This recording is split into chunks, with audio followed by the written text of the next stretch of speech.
Hey guys, welcome to The Grey Escape. I'm Natalie Gray, and today's show takes us from a mythical place in England to a man who is quietly changing the world. It is truly a Glastonbury tale. I'll tell you all about it right after this.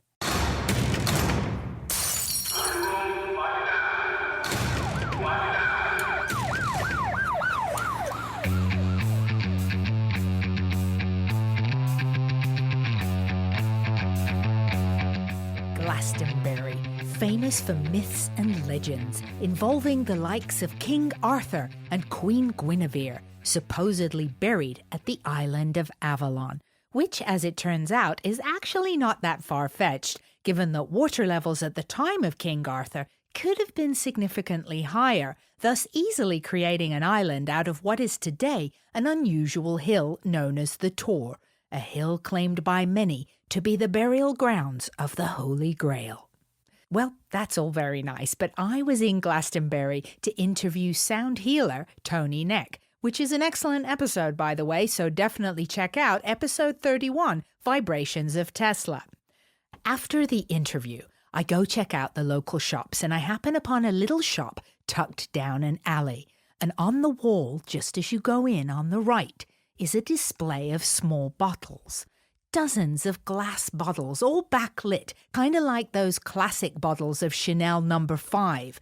But instead of perfume, these bottles contained color. Colored liquids, to be exact, unique not only in the clarity and mesmerizing hues of the color, but also in the fact that each bottle contained not one, but two colors, stacked one on top of the other. I'd never seen anything like this before. I couldn't figure out how it was done, and I sure couldn't take my eyes off these bottles. So I'm told by the lady in the shop, "Oh, that's Aura-Soma. Do you know about Aura-Soma?" No, I don't. I haven't even heard of them, and I don't know how everyone hasn't heard of this. Now, you guys right now are listening with your ears, so it's my job to help you listen with your imagination. I want your neural signals to see what I saw. When I say these bottles were beautiful, it's like if Angelina Jolie was a bottle, she would be this.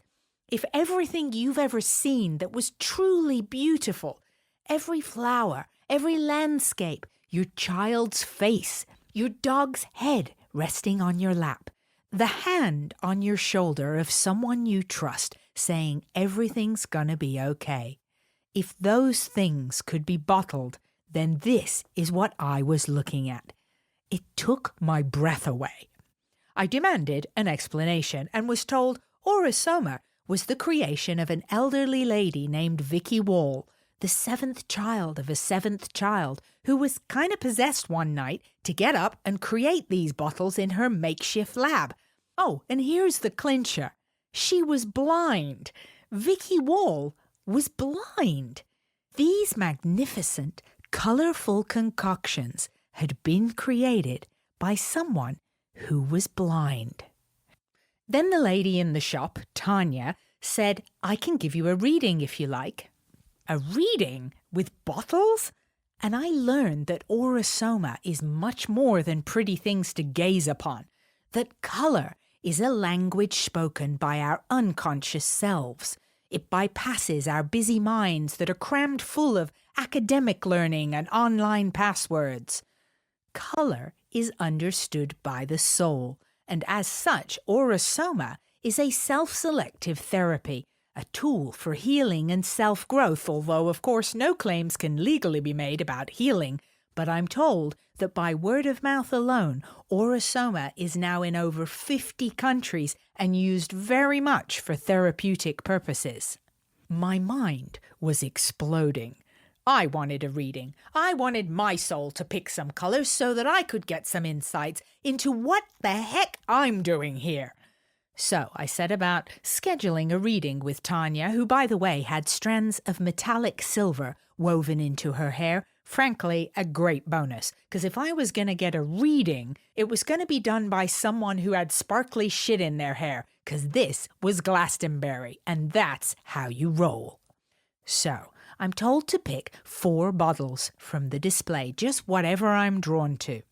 Then Tanya takes me into this awesome room where one of the walls is even from the original Glastonbury Abbey.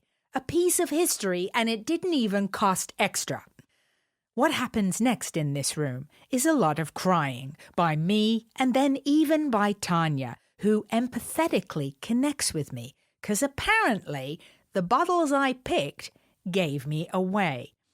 I didn't even have to say a word, and every trauma I'd ever had screamed out loud through the frequency of colour. I was snitched on by orange. Now, I've had pretty intense therapy in LA. It's part of what happens when you go to LA. You can't even order at Starbucks without using the word boundary. So, I know how it works. And I wholeheartedly recommend it, by the way, because you dig up your shit, so it's not hanging around you like an invisible anvil. So I'm sat in this space with Tanya as 4 little coloured bottles do a major excavation on my life. This was a full-scale renovation, and apparently my load-bearing walls had some rot, and by tearing them down, I could rebuild something much more stable and even have room for a conservatory, the true holy grail of any Brit. Aura-Soma had me very much intrigued. Within weeks, I would travel to Cambridge for 6 intensive days, where I would study the foundations of these magical, mystical, mysterious energies in bottles from a wonderful teacher named Wendy Peck. And in the meantime, I also began reading the autobiography of Vicky Wall, Self-Discovery Through Colour, which details the Aura-Soma story and how Vicky would ultimately pass on the baton to an unsuspecting and somewhat unwilling candidate named Mike Booth. Vicky Wall passed away in 1991, and Mike Booth has very much begun the realization of a vision for the company to positively impact and support not only individuals, but the entire planet, which I think we can all agree is desperately in need of just that. Mike, with support from his wife Claudia, has set up the second largest biodynamic farm in the UK, 450 acres of land tended to fully in accordance with nature and the universe itself. Animals raised not for meat, but to groom the land and supply it with the right minerals and nutrients, readying it for the crops of plants and herbs contained in Aura-Soma, all planted in accordance with lunar alignments, and all done with the utmost respect and love for the land. I want you guys to be in on this conversation with Mike. I want you to know the lingo of Aura-Soma, so here's your crash course. The bottles I had encountered in Glastonbury are called Equilibrium, appropriately named for the balance of the colour components within the bottles, as well as their intended impact upon the body. The Equilibrium bottles contain not only herbs and essences, but actual liquefied crystals procured from a process of extraction painstakingly done in Switzerland. There are also a range of pomanders. These are bottles of another variety that contain 49 herbal extracts used therapeutically with the electromagnetic field that surrounds our body. There are also quintessences. These also contain varying proportions of these 49 herbal extracts. And my understanding of the quintessences is that they are used more for internal spiritual processes, like during meditation or to check in with our true self, as opposed to our more public self.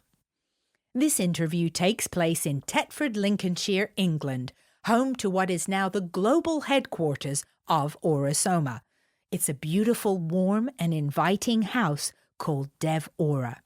And full disclosure, this is England, so there's going to be tea. I am truly privileged to share with you this very candid conversation with a man revered by Aura-Soma practitioners and disciples around the world. Truly an unsuspecting guru, Mike Booth.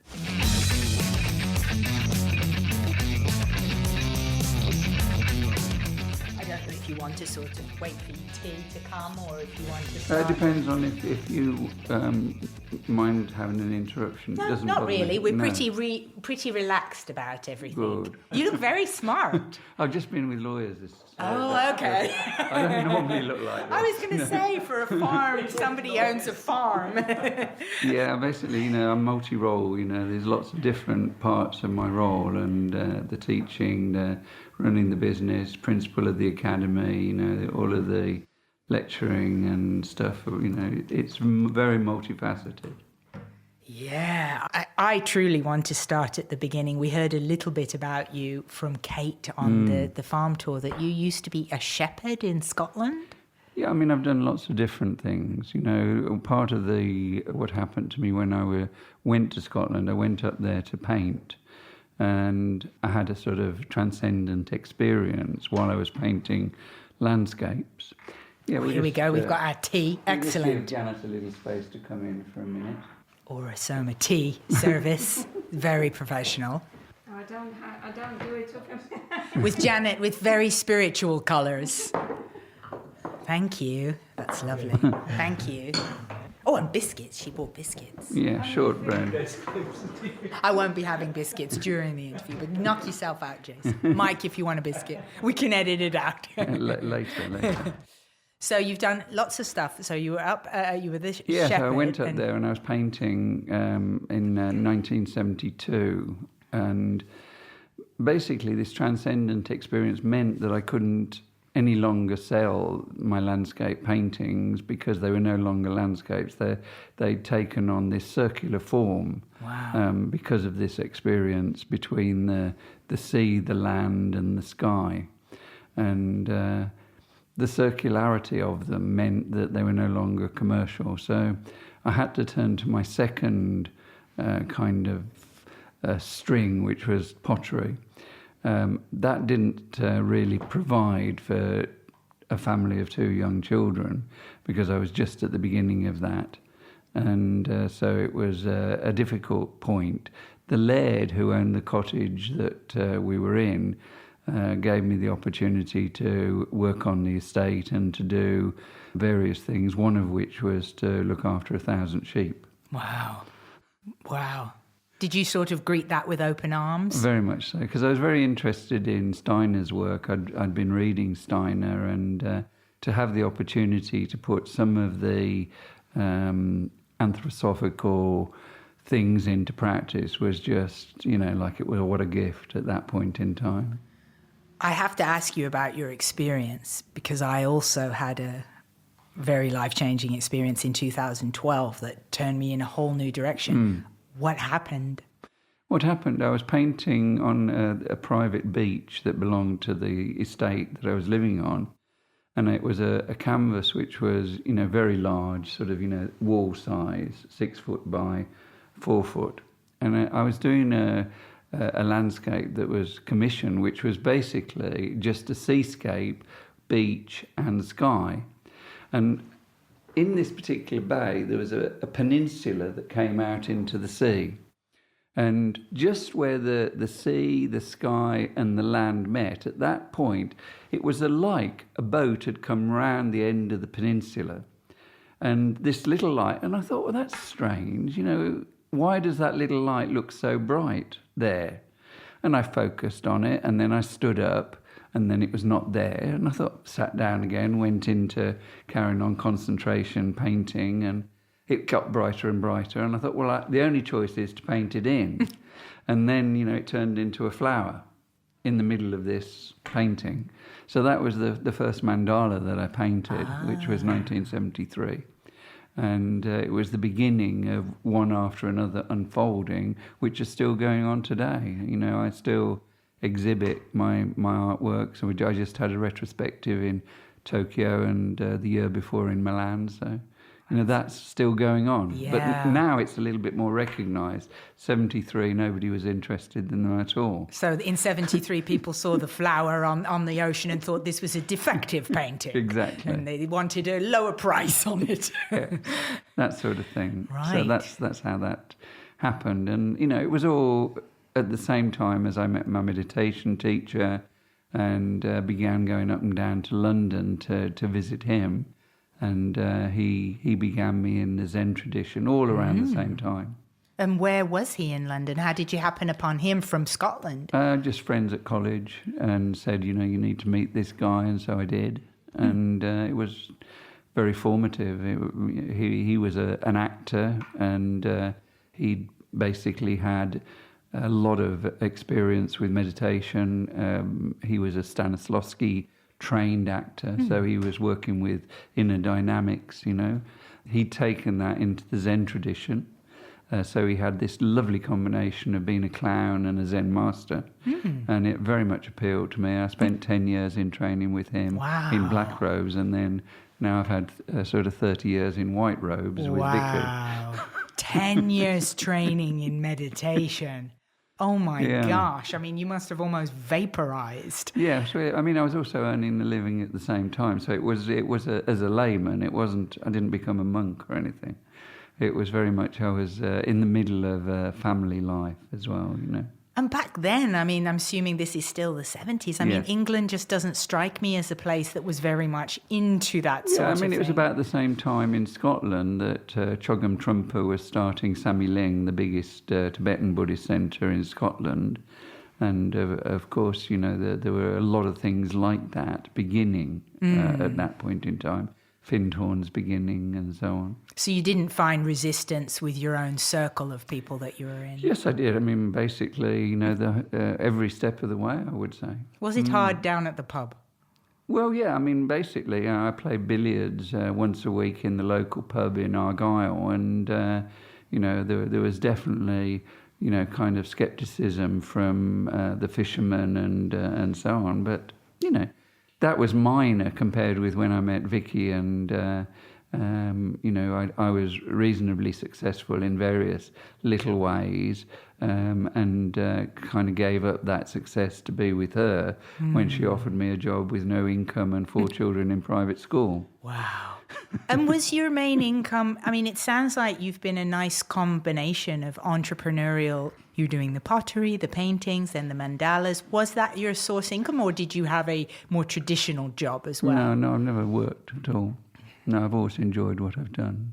I've been very fortunate. There's been no point in my life where I've done something other than what I love to do. And it's been the same all the way through. The only time that is the exception to that, I was a betterware salesman in London during a college holiday, and I found something even in that I felt inspired by. There was a fire extinguisher that I could manage to sell to old ladies, which I kind of believed in. Very spiritual endeavour. What was your sales pitch on the fire extinguisher for the old ladies? I don't really remember the details. Come on, Mike, sell me one. That's you pretty really funny. need it. Yeah, well, we all should have one. We should have one, because if you're in the kitchen, something goes wrong and you're on your own, what are you going to do? Mike currently selling me a fire extinguisher. And you just happen to have one right there. That's right. And your wife, it sounds like, would it be correct to say you got married pretty young and started a family? No, that was the first wife. Okay. All right. Yeah, okay. so what happened then was, we met at college, the first wife and I, Valentine's Day, and she got pregnant before she finished her degree. We were sleeping in a sleeping bag, one sleeping bag between the two of us. That's how it happens. That's how it happens, yes. That's the story of our first child in France, in the 60s.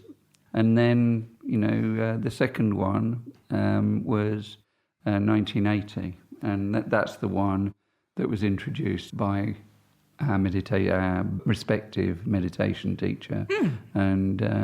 And also Vicky recognised Claudia as her sort of spiritual daughter, as well as me being her spiritual son. So this meditation teacher, he basically set you up? Yeah, we basically ran away from it completely. He said, "You got a lot to say," and we were sort of opposite ends of the room very quickly. But something happened after that, and she came to visit, and that was it. And at that point, she had a 3-month-old baby and a 2-year-old son, who basically I brought up as my own children, and I already had 2 children. Wow. So now we've got 5 between us. One's died, so we've got 4 left. Oh, wow. And she, Claudia, is very much involved in Aura-Soma. Yeah, she's been involved from the beginning, from my beginning. So we go now, I guess, to the part. I know there'll be lots of people listening to this who've gone through your courses on how it came to be that you wound your way down to meeting Vicky Wall. Yes, well, I think that, the mandala part of that story also led me to produce cards and prints for quite a lot of years. And we had a little business doing that with a friend of mine called Barry Stevens. Claudia produced her sort of embroideries, which were also mandalic. So we call it mandala cards and prints. And we supplemented our income. I was teaching meditation and relaxation to a government body called Manpower Services. We were at an exhibition showing these paintings and prints and cards and selling those. And it was called the Earth Spirit Festival. And Vicky was there, unknown to me. Claudia met her after we'd had a conversation, Barry, Claudia, and our accountant at the time, Rob. And the conversation was basically, wouldn't it be great if we could bring colour, the batch flower remedies, and crystals together? And we'd been talking about this for a couple of days, thinking about how could we creatively create a space for that to come back. Claudia's wandering around the exhibition, and she saw this old white-haired lady with a white coat with a selection of bottles, came back to me and said, Mike, it's already here. And I said to her, well, what's already here? She said, well, what we've been talking about, these crystals, colours and flower energies are all in what this woman's... Oh, Claudia, really, I'm not interested in these new age crap, It's not something that I at all want to go for. And she said, well, I think you should go and have a look. So after a while of persuasion, I think it was the next day, I went and just sort of swaggered along to the stand. And there's Vicky very much closely connected with somebody. And I took one look and I thought, yeah, exactly what I thought. It's definitely woo-woo stuff, And then, more or less as I had that thought, Vicky turned to me and she said, the atmosphere here is terrible. Go and do something about it. And I thought, even worse. The total confirmation now. I know exactly that this woman is a complete woo-woo, So then I wandered off. And then this was in spite of myself that this next thing happened, because I had never done anything up to that point in time like this. I was just coming out of the Zen training. I was not into this kind of thing at all. I found myself going to the 4 corners of that exhibition hall and invoking the archangels of the 4 directions. Which sounds a little woo-woo, can I just say? Yeah, exactly so. How did that come to be? I have no idea why I did it or, what inspired that. And it was certainly not anything I was into at the time. Completely off my tradition, if you like. So then I thought, let's just wander back past that stand as we've just done this strange thing, So we walked back, and then there she was again talking to somebody else now with these coloured bottles in front of her. And pretty much as soon as I arrived there, she looked at me very directly through her blind eyes. Wow. They were a bit strange because they kind of went in different directions. And she said, that's much better. I think we're supposed to work together. Wow. And how did you feel about that? I thought even worse, I thought this is definitely something very weird. And, if she had whatever it was that made me do that funny thing, and also, she was recognising some effect from it, very strange. So then I went back to our stand and I said to Claudia, this is just terrible. I don't know why you would have thought I would have been at all interested in such a nonsense thing. And she said, oh, well, that's terrible, she said, because I've invited her and her partner to come to our house to give a workshop. Oh. But why would you say it was nonsense when here's you Because 2 days I was earlier? totally into skepticism. But 2 days earlier, you're saying, wouldn't it be interesting to combine colour and plants and Yeah, crystals? but, I mean, that was in a creative space, thinking of, like a happening kind of event, not a little bottle, This was at the best, it was a beauty product. I was into more of an artistic happening. Like an installation. Yeah, You wanted exactly, a movement. Exactly. Like the Banksy of the crystal world. That's right, exactly. Okay. Before Banksy was Banksy. Right. Okay, so this seemed probably also, I would imagine, it might have come across as very feminine to you, Exactly. all the little bottles. It looks like a cosmetic. And I think that, 95% of the people in the last 30 years who've been working with it, applying it and so on, would be women. So that is not something that I feel I have to be very self-critical about. Is this embarrassing for you, A little Mike? bit. Is this why you have all these giant big rocks all over your land? It is. To balance things out. Try and They're balance it. little cute pretty bottles, but come to my land. But, like having worked with them nearly every day for the last 30 odd years, then I would still say my interest and my developing relationship with what it is that they contain and how it is they aid personal development and self-growth is something that I can't deny at this point. So whatever level of skepticism that was there in the beginning is not something that is at all there now. Right. How did she hook you in then, Vicky? Well, as I said, she was invited by Claudia to go to this workshop at our house. So that was a couple of months away. So I thought, well, okay, so that will happen when it happens. And the day arrived, and I thought, well, now I'll find out really, what she's got to say, what it's all about. But I know I'm not going to be really interested.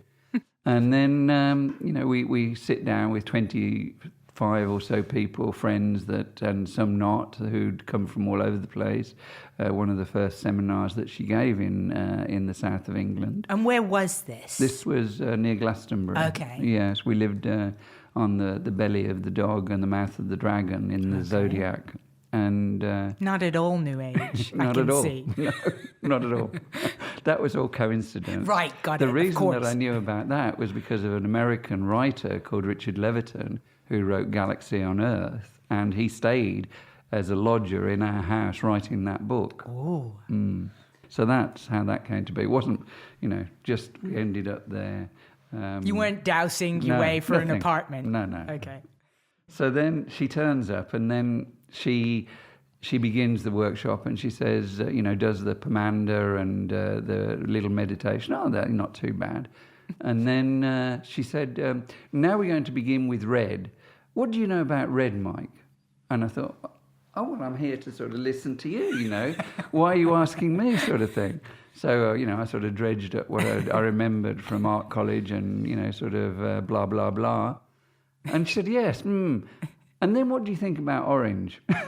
And so it went on like this, for most of the day, different things. And she asked me about various plants. And, she was doing her piece in between, So then at the end of the day, Margaret says, who's Vicky's partner, I'm really a bit tired. I wonder, Mike, whether you would be just prepared to take Vicky for a walk. And I thought, oh, no, I've really had enough now. Super embarrassing, right? Yeah, I'm a host. I've got these two old ladies there.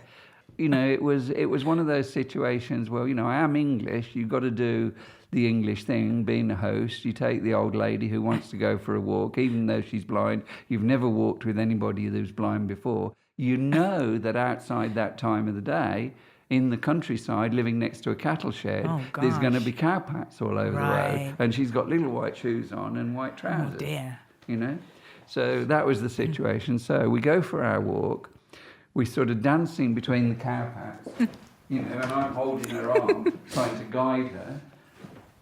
And then she said, well, I've been thinking about it the last couple of months, and I think what I'd like you to do is I'd like you to move from here and come to Buckinghamshire, and I'd like you to work with us full time. Wow. And I said, well, really, I'm actually quite involved with what I'm doing, and I only have to work a couple of days a week for this government body, and And, the rest of the time I can be doing my painting or, being creative and doing a bit of gardening, growing a few vegetables. And she said, no, I think that you're supposed to come. Okay, so I kind of let go of that. We carried on with the walk, but she came back to it again towards the end of the walk. And she said, very few are chosen, many are called. And I thought, what's this? Very sort of prophetic kind of thing, Anyway, so, the workshop came to an end, 3 days of that, and then they went back and phone call came, and she said, well, have you made your decision? And I said, what decision would you like me to come to? I told you I'm already sort of, in a... She said, but that's coming to an end, isn't it? Wow. I hadn't told her that, but yes, it was. Wow. I had to decide whether I was going to renew this contract with the Medway towns. With the only spiritual government body in history. That sort of thing, yeah. It was innovatory at the time that they did that. And it was for centre managers through all the Medway towns. And the idea was that they would be a bit more centred, a bit more clear in relation to dealing with unemployment in Kent. It was very nice. It was a very nice situation. I enjoyed that very, very much. But anyway, so I contemplated it. I was, kind of taking it into meditation, and I told my parents, who were alive still at that point in time, and they said, you're crazy even if you think about it. All my friends from the Zen time, people who'd studied with me and meditated with me for a long time, said, you're completely crazy if you even think about it. And Claudia was saying, well, maybe it's something that is a destiny thing. It's not really something that is a choice thing. Mm-hmm. So, eventually we did, and we travelled with them, and we moved there, and moving from a house which had 3.5 feet thick stone walls, which was a sort of 16th century manor house, we moved into a terraced house where we could hear the neighbour's television louder than we could hear our own stereo. Oh. And what year was this that you were in Glastonbury and that they'd come to do the course in your home? 86. 1986, okay. And how long had they already been out? 3 years. 3 years. So it was relatively new for them. It was still. Pretty new, yeah. But, we'd met them the year before, so 85 or maybe even 84. And were they living, is it Amersham that they They lived in Chalfont St Peter, and the place was called Gold Hill West, where the first Equilibrium bottles were born. Wow. And when you met Vicky, was she completely blind, or did she see a little bit of vision? I think she was very unusual. I haven't got a lot of experience of being with a blind person. I was with her 7 days a week for the last 7 years of her life. Wow. And she was fine if things were living or coloured, and she could perceive those at whatever level.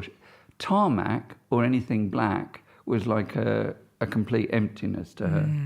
And so you could feel that in her body, holding her arm. Anything like that, grass, anything, fine. Tarmac, something else altogether. So you must have, during the time, I'm assuming she visited your home in Glastonbury to do the workshop, when I would imagine you would have your nose just a little bit out of joint, right? Because it had been done without your acknowledgement or approval.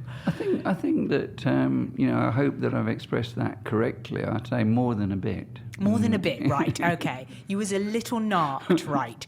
So during that visit, did she share her story with you of how these had been born, all these bottles? Yeah, I think that every time she gave a seminar in those early years, she was talking about her experience of what it was that occurred on that first night. And can you relay as close to her words as what she actually said happened? Yeah, I'd like to go back a bit before that if we're going to talk about that experience, because it gives the context for how she experienced what she experienced that led to that, what she called the birth of the first bottles.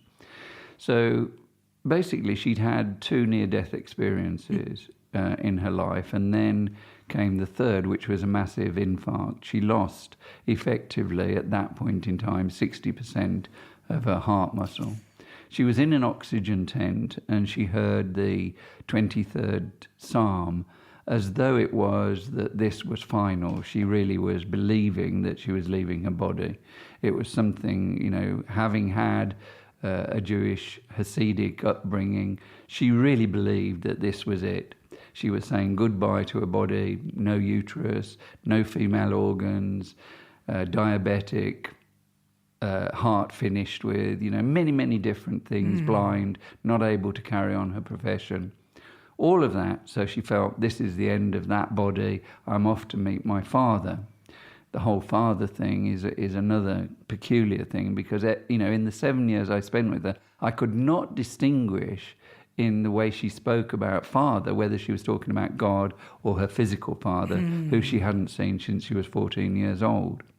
But anyway, so she felt she was going to meet her father when she had this massive infarct. She's in this oxygen tent.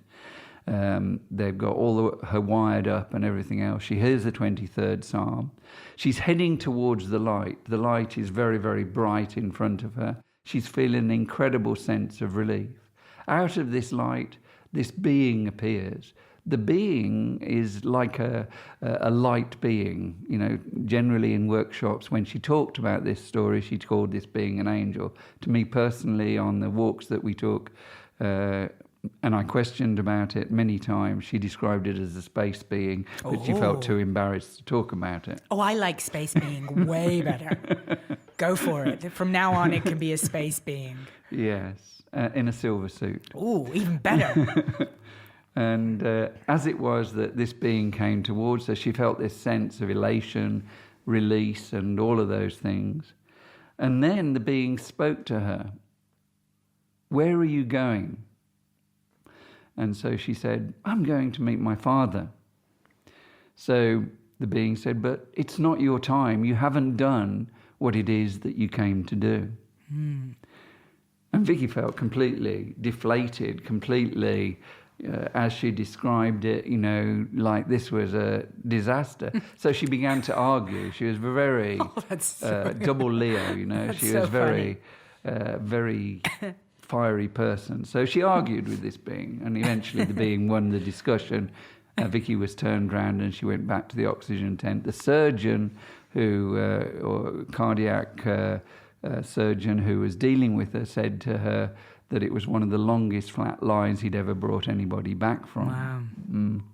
So that's the context for me. And in that, the key phrase was, well, you haven't done what it is that you signed up to do.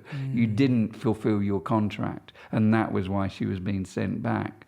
So she was involved in an organization called Subud. She couldn't practice Latihan, which was the sort of sacred movements and the meditation, because of the heart attack for some months. But nevertheless, she was in the space to try and pray, to try and meditate, to try and get herself aligned to be able to bring that sense of what it is that was asked of her, that she didn't know what it was. Eventually, she got well enough to be able to begin to walk and to build up the little percentage of the heart muscle again.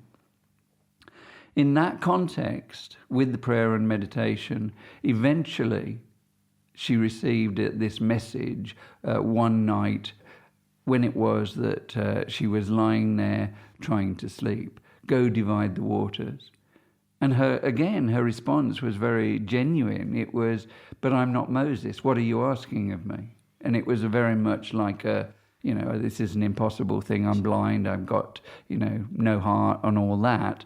But she was still being asked something that she didn't understand. Second night, the same thing. And with it this time, colours came towards her, waves of colour, one upon another. And then the third night, she described it as though these colours became so intense. She'd learned that every time she reached out to grab them, every time she reached out to touch them, they receded. So she knew that it was something that she had to do.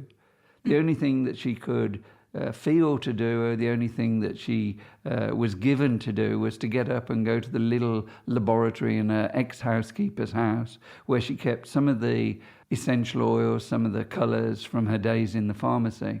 And she began to produce, as though other hands moved her hands, was the way she described it, the first of these dual colour combinations. And so she couldn't see it all while she was doing this, but she had this perception of colour that she could see. And it was in the night, so. Wow. And so this was the 3 years before she was at your home.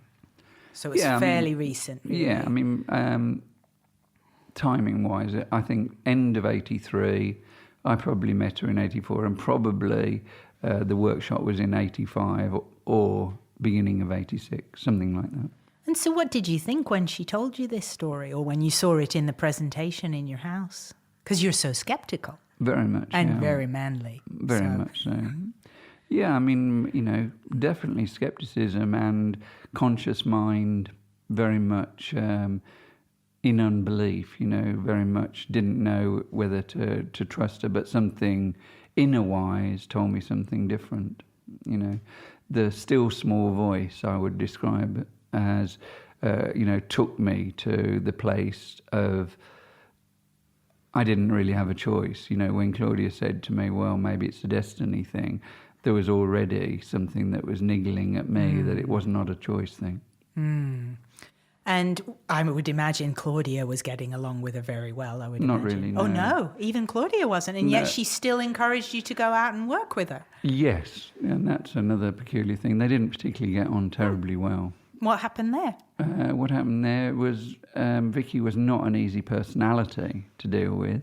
And, Claudia, I think, found her quite abrasive in one way. So although she kind of introduced us, although she supported me throughout the whole thing, they didn't actually get on terribly well. Wow, that's interesting. Yeah. And yet you managed to forge this incredible company together. Yeah, basically, the company side of it and the academy and the teaching and so on, I think that, Vicky gave her one part of it, which was the colour essences, and she saw that as the most sort of feminine part of the whole thing, which was a combination of, trees and plants and earth energies, and, that part really was something that they had an interaction over, and Claudia has had that from the beginning and still is involved in that piece. She gave me the other bits, which at the time were the equilibrium, the pomanders and the quintessences as they came to be. And did you ever, because of the personality issues, was there ever a point where the whole Aura-Soma company might have been in jeopardy, where you thought, you know what, I think I'll go back to doing my own thing?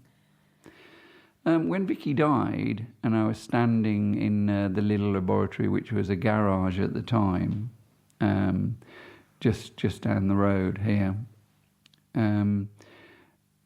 I really thought, well, maybe my role's finished now, and then that all I was meant to do was to just support this woman doing what it was that she did. And I didn't know at that moment whether or not I was to continue or to do it or not. And then I really felt on a knife edge, kind of like between a light and a dark thing. The dark thing was I'd find it much more easy to go back to just a creative life, doing what I like to do, and not really have responsibility for the development of a mission thing. Right. And it was especially someone else's mission. Yeah, I didn't really see it as somebody else's. I saw it more as a, okay, she gave birth to it, but she also had repeatedly sort of said to me, well, you're meant to help it to work in the world, And I thought, what do you mean, walk in the world? It can only mean that I'm meant to support it when you're gone, type of thing. And then there was a whole another level of, kind of difficulty between me and her, which is definitely, you question me about, well, was there a point when I really felt we were going to go in different directions. That point was over a question that she asked me one day. We were in the Bluebell Wood in Gerrards Cross, walking amongst the bluebells, and I'm describing to her the smells and what that means in terms of the visuals that I was perceiving. And she says to me, "Do you feel that you're committed to this thing?" Out the blue, we're just in a bluebell wood, and I'm doing my usual job, which was to describe visually what she was experiencing. Out of the blue. So that was really kind of like an inner shock in some way. And I said, I can't answer that. I can't answer that question honestly, because I don't know. I don't know whether or not whatever brought me to you and I don't know what's in store for me. I can't say, am I committed to this or not? Because, what I do know was that, as far as it went, was I was to help you to do what you're doing, a secondary support type of a role. And that was clear to me by that point in time. So that's what I said. That question didn't stop. That question came up again and again. And each time it came up, it was more difficult, tricky between us. She wanted a commitment, or that's the way I felt it. So then after a couple of years, and this came up, say, periodically every few months, and it was sort of a very, very big difficulty between us. So when it came up this last time, and I knew she was coming near the end, all of the indications were that she hadn't got long to go. This was, let's say, September 1990. And she said, "Mike, I know you don't like this question. I don't enjoy how it goes between us over this question. But, do you feel committed to this thing?" I said, "Vicky, it's the same answer. I don't want to tell you any different than what I've told you all these years, because for me, it would not be honest to tell you something about what my commitment is, which is something in myself, not to something outside." She said, "Well, I want you to know that makes me know that you're the right person." 3 years of that question. Oh my gosh. Oh my gosh. You must have wanted to shake her a bit and say, "You could have just said this 3 years ago." That would have been nice, Oh my gosh. But, you talk about, or you ask the question, well, was there a time? Well, that question was it, Did you ever wonder along the way, because you gave up already what sounds like a really nice life? I mean, living in Glastonbury, I'm sure, was awesome. And you clearly were so talented with lots of artisanal things, your painting and your pottery. And you obviously have a bent for business quite effortlessly, it would seem. Did you ever wonder, I wonder how it would have been if I hadn't met this lady and her coloured bottles? I mean, I think there's an interesting thing there as well. My life pattern has always had different combinations of three ladies in there. The first one was when I was in Scotland. I had a lady who was a local craft shop owner, another lady that was a sort of major's wife who was a leather dyer, and another lady who was called Lady Mitchison, who was a Labour MP's wife. And those three ladies basically encouraged me as a young man, sort of a young hippie, to be the secretary of the Artists and Craftsmen Association of the Highlands and Islands of Scotland, which was way beyond anything that I wanted at the time. It's a big title. It was a big title, and it was a big responsibility, and it was opposite to what I was doing, which is my little creative life. Right. But anyway, responsibility. Yeah. But anyway, they did that with me at that point in time. And when I left that, I thought, well, great, and I recognise now the key role those three women had in that particular dance. Well, the same there was Vicky, there was Margaret, her partner, and her housekeeper called Phyllis, and the three of them were another level of that dynamic of what three women who get something going is. It sounds a tiny bit witchy. It is. Three women. Is, yeah. I think Shakespeare had it down, basically, is what I'm saying. Doing their magic. So now you must be very on guard if suddenly three women show up at the door. I'm not into any threesomes anymore. Right. So how did you then when did you first try one of these bottles and learn that there was something to them? I mean, because you were so skeptical, what happened that you did suddenly believe in them? No, I mean, the belief thing came a lot later, I think. I think the skepticism was still very much a good companion to me. I don't perceive it as a negative. I perceive it as keeping me in a situation that was more grounded and able to do the practical things that needed to be done at the time, to take this thing from being kind of like a woman's institute kind of novelty into something, which was more than that. And, I don't think that if I hadn't had the skepticism and I'd been a floater, then I would have been able to do that, really. Have you had some unusual experiences with these bottles yourself? Very much so, yeah. What happened? Are you allowed to say what happened and when?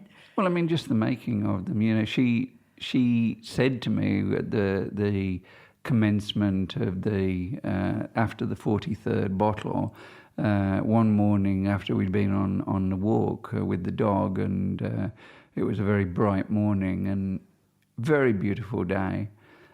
She said to me, well, today, Mike, I want you to birth the next bottle.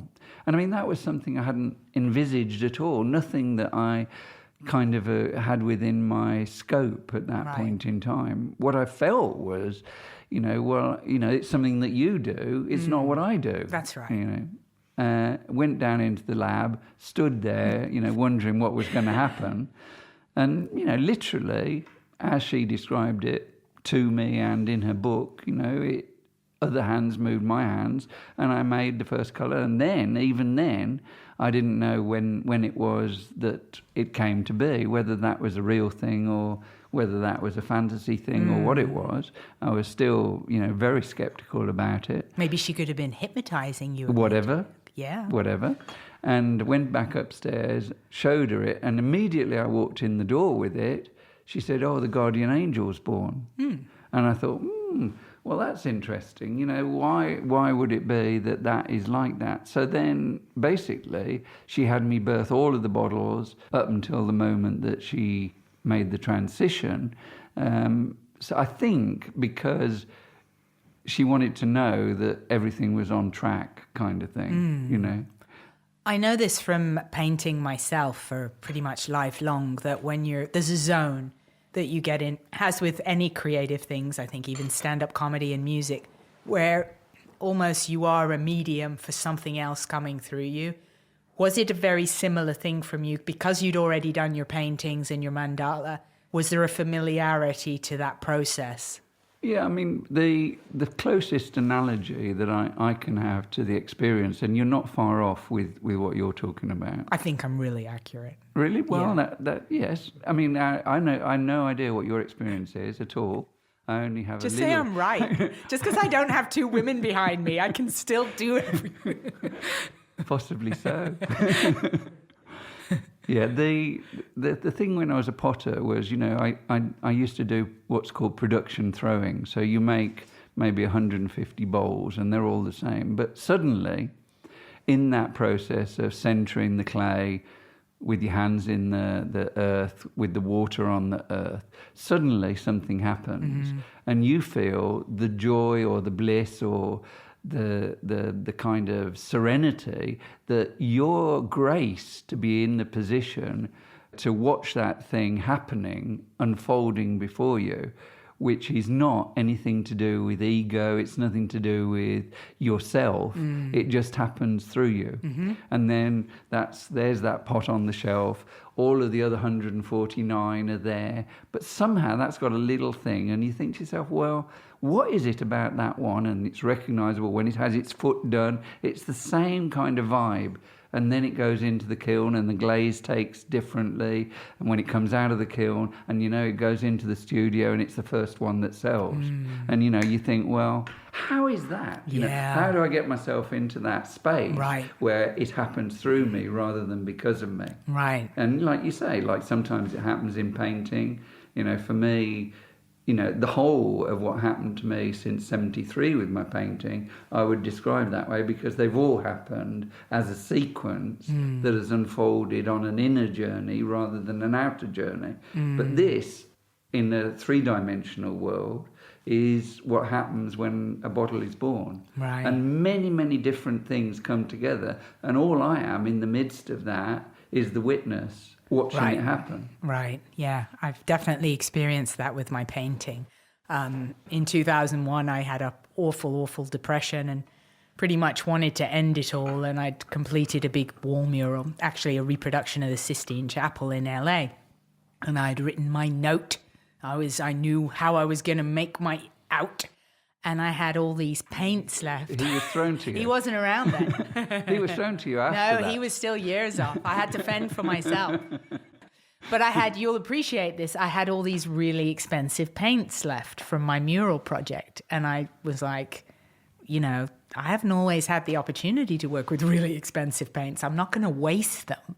So I went and started smashing these paints around, and something very much took over. And I stayed in my apartment for 30 days, and everything about my life that was making me want to end it all just was gone and in the paintings. And there they were, and they were abstracts, which I'd never done. I'd only done realism and really was a fussy person painting. So suddenly here's this dribbles and smash paint. And I'd always made fun of abstract and thought it was for people who couldn't draw. They weren't real artists. And now here was my guts on these paintings. And they sort of saved my life, but I was very aware that something took over. And when I would continue on then doing abstract paintings, I really felt like I had to get out of the way. Part of the process was to get out of the way, let the ego go, and definitely not think that I knew better, that I could do a good painting. I had to let that go and think, you don't know anything. Just let something else come through you. All that sounds very familiar. Yeah. And the only modification is... Modification? Yeah. Instead of saying get out of the way, I would say become the way. Okay. I could agree to disagree.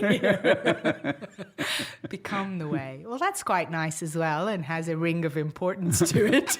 Yeah, I mean, I definitely used to say, get out of the way. And then I thought, well, it isn't actually, because, when you become the way, it's not an ego presence. There's something that's taken over, and you recognize that quality as being something transcendent. Yeah, it's fun to go into that space. Did you find with all of this, with the birthing of the bottles and with your paintings, was there a time of day that you felt was key for you, that more occurrences would happen? No, these bottles have been born at various times of the day. I don't think you were doing it right, Mike. I think if you really were listening to your inner self, there would be a key time, and it would have a numerological element to it. I'm sure, yeah. And people have analysed that too. Yeah, I bet. Astrologers have looked at, the whole of the birth sequence, for a lot of the bottles. And people, write quite lengthy pieces when a bottle's born, particularly these archangels, that since 94 to where we are now, 114, then... there's really quite extensive astrological workings to do with that, and the numerology as well. How did you cross over into feeling comfortable with the archangel thing? Because there you were initially, and you were in the corner of the exhibition invoking angels, thinking, what? And now you're giving birth to bottles and giving them angels' names? And others I'd never heard of before, and, I mean, I'll tell you one little story just to give you an example of how, if you don't get it, how they give it to me. Bet you I can get two stories. Well, you can possibly get another one, but this one just popped into my mind. I don't like this or one. the mind, or whichever mind is happening at the moment. So, this particular day, I'm rather hungover. I'd drunk rather too much red wine the night before. And... I was due to be in Devora to teach, so, I was sort of trying to get myself together. But for the life of me, I couldn't find my sandals. So I looked under the bed, looked everywhere, no sign of the sandals. So, basically barefoot on the way to Devora because running late and, hardly any breakfast. Bad story. So when I get to Devora, Dominique, who was the person who was director of the academy at that point in time, I said to him, Dominic, I just couldn't find my sandals this morning at all. And he just spontaneously said to me, well, did you look under the bed? Of course I looked under the bed, sort of flippant. And then I went in and I did the meditation commander, and break time managed to get some coffee down me, or probably a herb tea or something at the time. And then lunchtime, I was living in the village, which was only sort of 10 minutes away from Devora. I went back home and I thought, well, I've got to find those sandals. Where did they go? They can't be far away. Looked under the bed, and somehow they got completely underneath the other side of the bed, so Dominic was right. So I thought, well, I was so dismissive with him, I'll give him a phone call, tell him, that actually the sandals were underneath the bed. Thank you, Dominic, for, kind of making me go and have another look, because it was bothering me. So then I went into the lab, which was, here at the time, and on the light box there was the Saint-Germain and the pale coral together, and I just made this phone call. I got the sandal phone and these two colours, and it Sandalphon. And that became the name of that bottle? And I didn't know anything about that archangel, or there was such an angel, or anything. But there is an archangel called Sandalphon. It's quite an acceptable story. I mean, if you had another one as a backup, I would say I'd encourage you to bring it forth now. You'd have to do better than that. So I want to know then, when did you first open a bottle and very skeptically put some oil on yourself and did something happen? No, I mean, basically on the first seminar that when she was at our house, then part of what she did was encourage people to apply the bottle either to themselves or to get somebody else to do it. So I had somebody rubbing some on my feet on that seminar, and so I'd experienced what it was like, the feeling of the bottle on the body, and I started using the one that she'd given me at that point in time. And what did it feel like? Very good. But very just, good. I mean... Very confirmative, I would say. Sort of an empowerment kind of a thing. Okay, so more than just the pleasure of someone giving you a foot massage. Absolutely. Something else too. Something else altogether. Were you pretty shocked? I wouldn't describe it as shock. I would say, when you're dealing with something that, you're skeptical about, you've got the one side of it, which is the skepticism, and the other side is the increasing thing that something's niggling at you, that this is something to be believed, or something that is, a real thing that you need to take notice of, And it was like that. I mean, you had come from a pretty spiritual family, right? Your parents were Theosophists? Yeah. So I'm curious why there would actually be a skepticism with so many plant essences. Well, basically, I think my father and my mother had both had a fairly difficult experience within the Theosophical Society. During all of my years of growing up, then they were fairly much in it and, kind of practicing and meditating, and you should only think beautiful thoughts and so on. And this is up in Scotland? No, this is in the Midlands. Oh, the Midlands, okay. Yeah, no, I don't know. Moved to Scotland, after I finished art college from London. But no, I was brought up in the Midlands, and pretty much near the centre of England in Warwickshire. Sutton Coldfield? Not far. That's where I'm from. Really? Yeah. Yeah, well, that's very close. I was brought up in Hall Green, which not a million miles from. My brother, who died last year, lived in Solihull, which is also pretty close to Sutton Coldfield. Yeah. And my cousin lives in Sutton Coldfield. My dad used to play a lot of gigs as a musician in Solihull. Yep. Really? Yeah. Ah, it's interesting. Yeah. So, can you actually say what is a Theosophist? Well, basically, the school of thought that came out of the work of J.G. Sennett and Madame Blavatsky, and was a sort of a accumulation of various teachings from the East that were at that time unknown in the West. Are they all pretty commonplace now, would you say? Okay. Yeah. Mainstream now, I would say. Mainstream in the New Age kind of spiritual scene, I would say. I mean, having grown up in the Midlands myself, I can't see that going over No, too small well. group, little houses with, people gathering together, sort of 5, 10, 15 people, going to Birmingham, and then, maybe 60, 70 people for monthly meetings, that kind of thing. And I mean, this is pre-internet. How would they even find people who would come to these groups? I suppose that, they gathered together because like minds, or, looking for something. Yeah. And did you have brothers and sisters? My brother, he was 17 years older than me, so Okay. it was like having a young father and an old father. Okay. What did you learn, as a child, to be exposed already to what was way ahead of its time in England?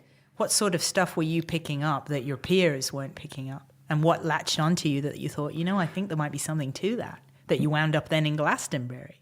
No, I think there's a lot of disconnects in there. It's not just a simple, so he was brought up in a spiritual family, therefore he's going to be, kind of having a spiritual bit. Not at all. Okay. No, I rejected a lot of that. Completely. Well, let's have the correct story then.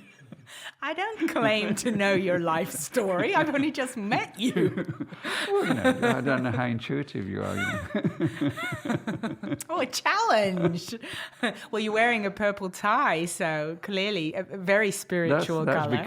That's because I've just been to see lawyers, and I think that you need to bring a bit of spirituality when you go and talk about, the grounding of the estate planning that you need to do for the continuity of your life's work, You're also wearing a shirt with a pale white and blue stripe, which is supporting your throat chakra of communication in an intense way. We want to be in alignment with some sort of higher purpose, so we want that little bit of light coming through the pale blue. Yeah. And the grey suit, which would probably contain all the colours. I think that's all the grief that I carry, Yeah. I think, what about what you've inflicted on other people? That sort of thing, exactly. Dragging a wife out of Glastonbury.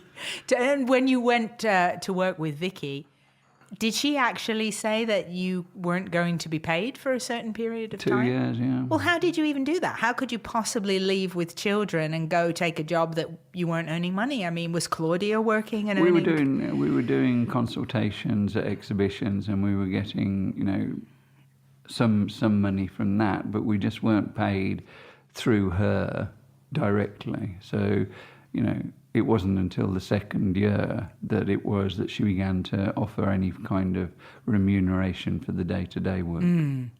And when did the training start? Was that always in Aura-Soma? We wrote the first book, a training manual, after our first workshop, because what we recognised was that without some form of written material, there was not going to be any kind of grounding, because she was an inspirational speaker. She didn't stick to a format, and so without anything for people to hang on to, it was not going to be able to grow. Right. So even though we did that, not many people went on from when she died in January the 2nd, 1991, into the future, because basically what was left behind at that point in time, unless people had got really, committed for whatever reason, they didn't have a structure to be able to continue the system. So even though we'd done manuals and so on, there wasn't enough structure for them to hang on to carry on. So it basically was like a restart in 91 when I made the decision to, pick it up and run with it for a while. And what was the location it was at that point? Were you already in Thetford? Yeah, we were here. Okay. Yeah. She was living in a bungalow. I just built the bungalow that you are staying in tonight, and she never got into that. Margaret did. It was built, but it was a few months after she died that was completed. And if you look at the timeline of it, would you say there was a year that it suddenly just exploded, or has it been... There was an article in a German magazine called Esoterra, and on the front cover of that magazine, which I think was 93, might have been, we could look that up, roughly about, 93, 94, it was called The Ideal Therapy. And basically that turned it into a level of credibility in the German-speaking world that it's never looked back. And Germany has been a stable plateau, increasing only a few % per year since that point in time. So what that did was give a basic in economics to be able to build the rest from. Right. And that was one article. Similarly to when Vicky began and Leslie Kenton wrote an article in Harper and the Queen, which basically began, the first couple of 100,000 sales, Wow. And did you ever run out? I mean, were you prepared for a big volume to be sold? Yeah, I mean, basically, I've always built for the next step. I mean, this has a 10 million capacity, and Wow. with that, that's 15 million capacity. So I'm always ahead of where we are in case. Is that per year, like a 10 million per year? Mm. Wow, that's a lot of bottles. It is, but I mean, we're really geared herb-wise, production-wise, staff-wise for all of that. Mm. Wow.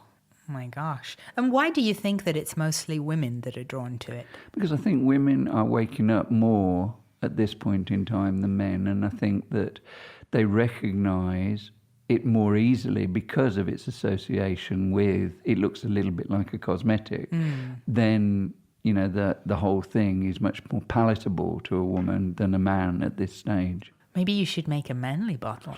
Well, that's another thing, there's definitely, all sorts of possibilities, but I also see, as the millenniums come along, it's also changing. Yeah. And so I'm not concerned about that anymore. I think men are becoming more sensitive, aren't they? Exactly. I noticed in the class that I just took in Cambridge, which was phenomenal, with Wendy Peck, that she brought out a new set of bottles that apparently had been born, and it was the new chakra set. They were all tertiary colours, not primary colours, and everybody in the class immediately loved them. And I found that very interesting, that Vicky's chakra set was primary colours predominantly. And I wondered if it really is a reflection of the sign of the times, that so many lines are crossing now with race, with sexuality. The lines aren't defined anymore, and so these tertiary colours were much more comfortable for everyone across the board in the class. I mean, an example of that, which I think is, very pertinent, as you've obviously spent some time in the States, is, as soon as it was George Bush got into power, the Aura-Soma crashed in America. Oh, wow. Yeah. The guy who was one of the partners in Aura-Soma USA had a psychotic episode, sat in the president's seat, filmed himself in that seat, and basically dissolved the partnership that was the sustenance of Aura-Soma in America, and that was coincident with George Bush's coming into power. Wow. I mean, how do you actually mortify it? Exactly. I mean, how do you express something like that? I was sitting watching television. No, let's go back a little bit. I was sitting having a meeting with two key players in the Aura-Soma story, the current CEO, who was at the time an accountant who was external to the company, and the current managing director at the time. We were having a meeting in my front room. The meeting was not particularly important. It was a general sort of weekly catch-up, team building type of a meeting. And then suddenly in the middle of that meeting, I turn on the television and there's 9/11 happening. You think, well, is that a movie or is it something real, But, at the same time as that happened, then I got this incredible kind of constriction in my throat, and I took some water and that went everywhere. It wouldn't go down. And I was really unhappy about the whole thing, not just, what had gone on, but something was very disturbing. So then I went to the laboratory here, and Samuel was born. I didn't know at the time. Samuel is associated with the tower, completely out of the blue. Had no idea. Archangel Samiel, his attribution is the tower. So, in relation to the tarot, the particular path is the path of the tarot, and very often associated in that way. So then it happens to be that the week after, I'm in the first plane going out of London with a lot of guys from the CIA and FBI called back to the US. One of the first planes to leave the UK to go to Wow. Washington. I bet you had some good conversations. I did. And one after another came and sat with me and, were interested in perspective. Wow. Oh my goodness. Now, did you give the name Samiel? Yes. So that just came through you, the I mean, name? that was another, set of events. A friend of mine's son is called Sam, and he was having a crisis at the time, and that was on my mind, and it was a combination of different things that brought that name into my mind. Are you a big tarot person? I mean, do you do them? No, or?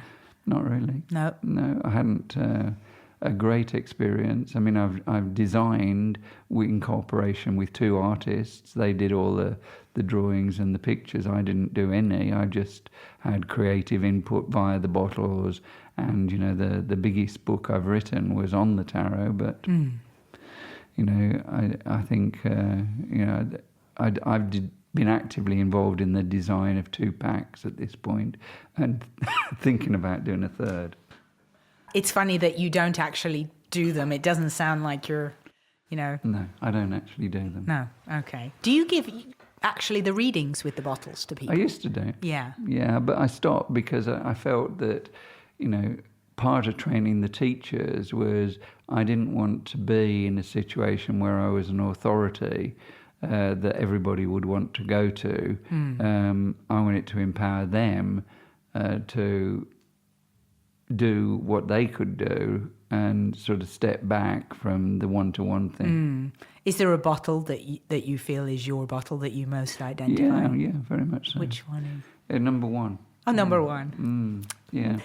For a while, when my son was in coma, I went to 0 and I thought, well, that was, I thought I deepened because of my experience something. And so I really believed for a time that I'd actually changed my soul bottle. But when he came out of coma and he was beginning to walk and be able to communicate a bit, then I went back to the 1 again. So I think it was just the spiritual crisis of dealing with my son in coma. What, and if you don't want to talk about it, you don't have to. I mean, did he have an accident? Or? Yes, when he was born, and I talked to you about, 1973 in Scotland, when he was born and, the conception in the sleeping bag in France. Yes, the infamous sleeping bag. That's it. That's the one. A dream during the last phases of the pregnancy, I was told that he needed to go to a Steiner school in this dream. So, part of the reason I moved from Scotland and gave up the job with the Artists and Craftsmen Association and dissolved the pottery and sold it to my partner and set up in Dorset was because there was no Steiner schools, obviously, on the west coast of Scotland. What is a Steiner school? Well, the beliefs of Rudolf Steiner's educational policy translated into day-to-day education. And what for people who don't know, such as myself, what that actually is? What is the general gist of it? Colour's an incredibly important part. Okay. Like the colour of the rooms for children at different stages of their education, child-centred education rather than any other form, very creative, Not institutionalized, of. And not so much curriculum based, although they do have quite good exam results, even then. Both my children, did reasonably well at ordinary school after they'd been through Steiner education, so it didn't sort of prejudice them in worldly terms. But anyway, so what I got was that he was supposed to go to Steiner schools, and we moved to Dorset when they were beginning school with that in mind. And then my wife and I separated, and she moved to Bristol. She moved close to another Steiner school. And I visited, regularly, and the children came to me regularly. But he was crossing the road with his bike, and a van with Steiner and Co. Knocked him down on a grassy bank. Oh my gosh. How old was he? 15. He died when he was 30, so it was a 15-year process. Oh my gosh, so he was never quite recovered from this. The consultant in the emergency ward said, while we were all standing together, the kindest thing that would happen would be he caught pneumonia and died. And I said, that's just ridiculous that you should say such a thing in front of him. Right. And he said, you're just in denial. I said, what do you mean I'm in denial? He said, it's normal that parents go into denial when it is that they don't recognise that this is a permanent situation. Oh my gosh. I said, there's nothing permanent about it. As far as I'm concerned, there's every chance that this situation can be, modified, let's say. Anyway, 15 years later, he died of pneumonia. Oh my gosh. With the 15 years in between, though, did he regain a sense of normalcy? He was told that he would never walk, he would never speak. He did both. Not particularly well. He was, sort of paraplegic, but it was a big process. And, I was also, one of the things we haven't touched on is, one of the things that happened to me when I was a potter was that I also found out that a certain amount of a kind of healing gift was what I had. With you? Yeah. Okay. And so as a healer, having a son in that situation, that was also what are you trying to tell me now, Did you do a lot of stuff on him? Well, I was completely, wondering whether it was me that was holding him back, Like, imagine a situation, you want somebody who you love, who's, your first son, to come back, and there he is lying there day after day, and every time you visit it's no different. And you've got all your friends who are also meditators, healers and so on, and like I'm writing articles for Yoga Journal on a psychic's experience, and the biggest mailbag I've ever had to do with anything was that article on coma that I did with Arnold Mendel on coma and the psychic's experience of coma. Anyway, the whole story there was, like, I'm in a remote island in Japan, Okinawa, a remote part of that island, in a hotel. I'm meditating, just before I go to bed. And I kind of get this thing, he comes to me and he says, he didn't never call me Dad, he always called me Mike. He said, Mike, do you mind if I let go? And I said, Aaron, if it's your time to let go, please, I'm really happy if you let go. So the next morning I got a phone call, he's gone in the night. Oh my gosh. And then the reality, like this whole thing of, half of me was thinking, like maybe 6 months I've got time to say goodbye. There I am on this Japanese island and, my son's died. It happens. Yeah. Oh my gosh. But I mean, that must have done your head in that you had the vision of this Steiner education. Oh, everything. I mean, everything's done my head in all the way through. I mean, it's doing my head in. I mean, I'm beating myself up. Oh my gosh. Like, it's like you couldn't create a more cruel twist of fate. Yes, I think so. I think, if they've got in mind for you that they want you to wake up, then you get what you ask for.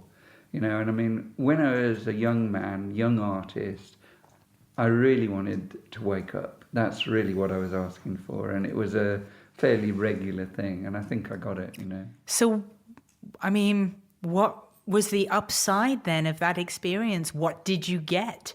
If you get what you asked for, what did you get? What I got was, like, there is a divine will to everything. There's a pattern in all human relationships that is transcendent. If it is that we go into ourselves, we find the peace within our own minds, then we can find the true happiness as a consequence of that peace. And that's the most important thing, not what it is that you think somebody else should or shouldn't do relative to what you believe healing might be or might not be. That's what I got from it. Right. Gosh. Wow. That's a big story. Should we have a little break for a minute? Sure. So you were saying with the numerology, that's a recent thing. Yes.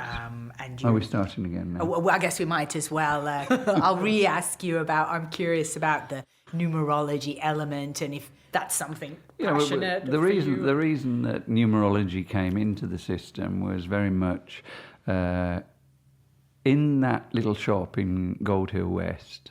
It was Vicky's ex-housekeeper's income was to have a little sweet shop corner store, and that was where it was that Aura-Soma was stored when it was that Phyllis closed the shop. So where it was that the bottles were stored, as it was that they unfolded, was just positions on the shelf. Now, when it was that I was packing them, I pretty much knew what was what.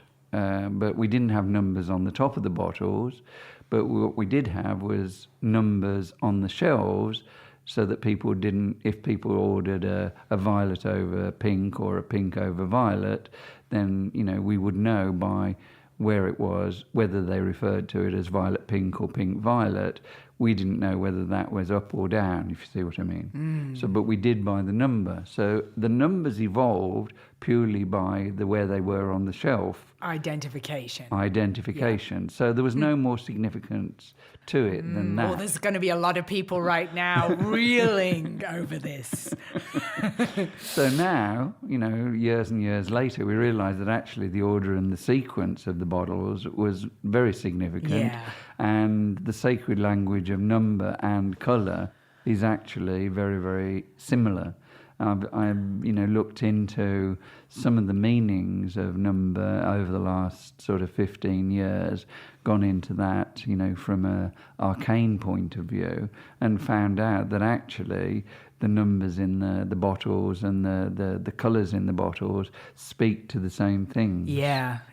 I mean, I'm horrible at math myself and kept getting the additions wrong in class. But the person who would get it right, we would tie in. And there was quite a few of those aha moments. Even I picked a bottle and I was so excited because it was number 103. And they said, oh, that's the number of Aura-Soma. Yeah. And in that moment, Mike, I felt so special. Yeah. It is. You're supposed to say you are special. You are special, no doubt about it. The only bottle in the whole system that joins the light body together is that bottle. So from the point of view of the Mayan codices, that bottle brings the light body together, the Or and the Om. So you've got UR, which is the unified reality, and the OM, which is the original matrix. Central words in those two words, Aura-Soma. Yeah. So actually, from looking at the numbers via the letters, the UR comes to be a 39, the OM comes to be a 64. 39 and 64 come together in the 103. Hence the idea that it's where the light body comes together. So December 21st, 2012 was that point when the Earth passed the 0 point between what was before, which was the unified reality, to the return to the original matrix. Wow. So that's the movement between the which is the central letters of Aura-Soma, on the first word, and the second word, the central letters, the Om, the original matrix. Now, when I had my very crazy experience in 2012, which I haven't told you about, I actually saw a different reality around me, and it basically was a matrix of energy balls with a light green halo. Was I getting a glimpse of where things are heading? That's right, I think so. And I think that awakening that year, it was a collective experience. Those who were meant to awaken at that point in time and being given a glimpse got it. And I think it was global. probably only ever such a few people, though, had it happen. Well, right? tangibly to that extent. I mean, yes. super special. Right? So very, very special. To no have doubt. seen a matrix, which, Yeah. was pretty freaky. And I spoke scientific information all about sound healing everything. And that's what drew me into all of the sound healing that led me to color and frequencies and vibrations. So that's all since 2012. That's how I found you guys. Yeah, and then the new course that we've developed since then, which is called Essentials, which is really back to the beginnings of Aura-Soma after, really exploring all of the arcane connections, is about the sound-colour connection. Oh, I'm going to have to And there's take this that guy called David Bailey, who's a pianist, who his mother was one of the original Aura-Soma therapists. His father was the head of the British National Society of Spiritual Healers. His grandfather was the head of that society. Wow. And his grandfather told David that he would play the music for healing. All you need to do, David, is play. That's what his grandfather said. So he made the music for the different colours for Aura-Soma. Yeah, well, there's a very interesting geometry with the frequencies of colors.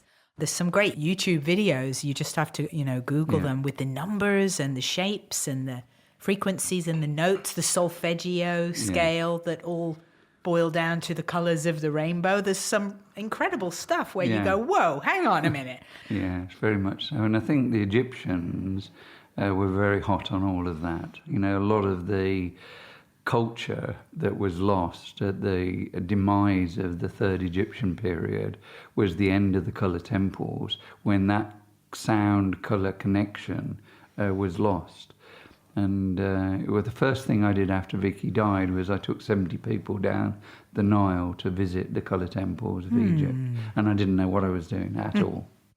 Wow, you were just guided to go there. You just I had was to told, go. Right. like, get them together at whoever's left, who wants to carry on and go forward, and the new ones take them down the Nile and remember, was what I was told. What did it feel like? Did you have some vision come to you? I think what I felt was that, this was a possibility of a whole different friendship and cooperation within humanity as humanity evolves to walk in beauty on the earth, and I think to honour with integrity the planet rather than to take from her was part of that commitment that certain souls made that are here now to help others to awaken to the models of the future. I've probably never in my life met anybody who is so in tune to the tending to the planet as yourself. Having just gone on a tour of the 450-acre grounds of Aura-Soma, that's partly the future because you're not actively fully utilizing everything now, right? It's a vision to expand into, but it's all very holistic, and the thoughtfulness that's gone in. I mean, it was pretty emotional. You've got rocks for the chakras of the land that you've had experts come in and help you find. I mean, how did that come to be? From an artistic point of view, this mandalaing process, that to me is like also the awakening of a being in the earth, which is another part of the unfoldment of the creative impulse. And I think that, that space that we were talking about, which is we become the way or we get out of the way, whichever it is, that has all unfolded in that context. It's really something, how it came. I looked all over England, Claudia looked all over England. The guy who helps me to ground a lot of the estate management side of Aura-Soma, both here and in Australia and in Texas, we looked everywhere for more land. Eventually, 10 minutes down the road, we find 2 farms that are actually got a chakra system laid out on them that's latent in the landscape. Richard Levison comes over from Santa Fe, New Mexico, and does some initial work with me. The guy I told you about in the house in Somerset, who is a geomancer. Well, he he found that, this was a site for the future. Now there's a pack of cards produced by an Australian guy called Jeremy Ball, who identified that site as one of the few emerging sites for the new times. Wow. Just amazing, how these things come about. I mean, these bottles must have done pretty well to be buying giant, enormous pieces of land. I mean, it's enormous. Yeah, I think that the point at which the land came about, then it was really a case of, as with everything Aura-Soma, every last penny. That when we bought the house, which is Devora, and Vicky made an offer for it unseen, we didn't have £65,000, which was what that house was at that point in time. But by the time all of the legal stuff happened, by the time it had been backwards and forwards with the church commissioners, all of that time gave the opportunity, more or less to the penny, donations and otherwise, to facilitate that exact figure that she was given to offer unseen for what was pretty much a derelict vicarage that had been empty for 7 years. So it's very much leap and the net will appear. Well, build it and they will come, I think, is the... leap and the net will appear. Yeah, exactly. Well, I don't want to. It's funny, we're sat with the light waning in Tetford, and we've got only the light of all the bottles behind you, which is quite beautiful. We'll literally be in darkness soon, and it'll just be two voices in those bottles. So I guess my last question would just be how you envision the future. Now you've got this enormous piece of land. You've got people in, is it 50 countries that have an awareness of Aura-Soma? A little bit more, nearer 60. Yeah. Nearer 60, okay. A little bit more. No wonder you're the 01 bottle. So what is the plan? I mean, World domination. Really. World domination, I think you can do it.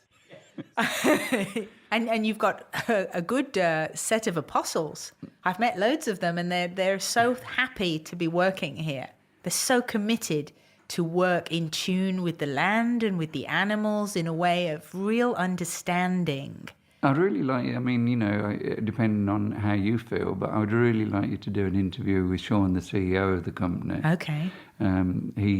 His background, as I said, is accounts, but he's full-time involved with Aura-Soma, and I think that would be very, very worthwhile. Has he had, it's changed him, I'm imagining, then? I mean, just megally. He's a changed man. Yeah. And, I think that would be a very interesting interview. Yeah, absolutely. Well, we'll have to come back then. Yeah. So is this you staying mum on the visions, and we're going to leave it to Sean to talk about I'm vision? not saying mum on the vision. No, right. I mean, as far as I'm concerned, the vision is to support people who wish to remember themselves in the times that are to come, and that we have the tools and the means by which to do that. That's the vision. It's tremendously beautiful. I mean, I got the opportunity to feed a little lamb and meet Claudia, who is treating all of your animals holistically. So there's no chemicals, and they're playing classical music out there. They're treated with Aura-Soma and a combination of Aura-Soma and some homeopathics and other things, and she produces natural birth by giving them herbs and so on. Yeah, for sure. I mean, tremendously beautiful. And what's the purpose of those lambs? The purpose of those lambs is to ground the cosmic energy on the land, not as a meat production factory, Do you envision locations yourself in other places? I don't know. I mean, I don't have an answer to that. I mean, I think that, one of the things that we're looking at for the future is exactly where it needs to be for the next steps. And, all that's on the table at the moment, and exactly the same thing as, we were discussing that question about, well, am I committed to this thing? I'm ready at any point in time not to be here. I'm fairly committed and feel the vision for the farm as a model for the future is something that might be valuable for those that are to come, as well as something that can facilitate the energetic components that go into what Aura-Soma is. Does what's happening now with what you're doing, does it match what your vision was, or have you had to shift and move it around along the way? I don't have an answer to that. I mean, I think... Come on, Mike. No, I don't. And there's no answer to that. It's just something that I would say has unfolded, It's really an unfoldment thing. Somebody had said to me that I would be doing what I'm doing, I would have said, well, probably, in your dreams, definitely not part of the way I saw my life unfolding at all. I always saw myself basically painting, and from being a child, sketching, while my parents were watching TV and smoking in a fairly small room. I remember, as it being something that I saw myself doing for the rest of my life because I felt I had to. And I don't feel any different now in that part of myself. The other things, is like another level of destiny is the way I see it. And, that's something that is still unfolding and is an exciting journey. It's a fun journey. It's, a miraculous journey, and it's taken me places that I never thought I would go. It is a miraculous journey. It's something you couldn't conjure up in a storybook.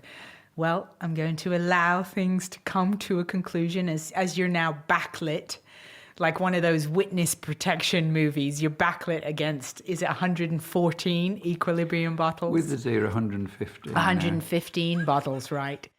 But you're now the number one. We'll end knowing you're number one. Thank you so much for taking time out. And thank you for just, enabling me to have the tour of the farm, which was really quite a profound experience to go on that land. I hope you get a chance tomorrow maybe to have a look at the production side. Oh, I'd love to. I'd love to. And I get Sally to just show you in the energizing room, and you can just feel that, because I think that's a special space for a special person to experience. Ah, thank you. I'm only kicking him onto the table. Mike Booth, thank you very much, with full respect for everything you've done and everything you're going to do. Thank you.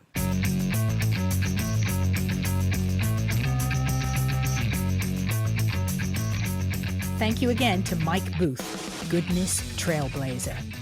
And guess what? I did go on a tour. I saw the bottles being made by caring people, an entourage of people who clearly love their job.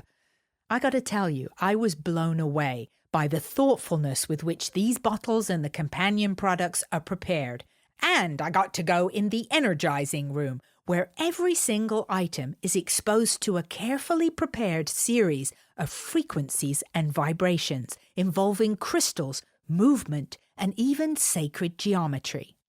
My fingertips were tingling just standing in the room, so something's going on there.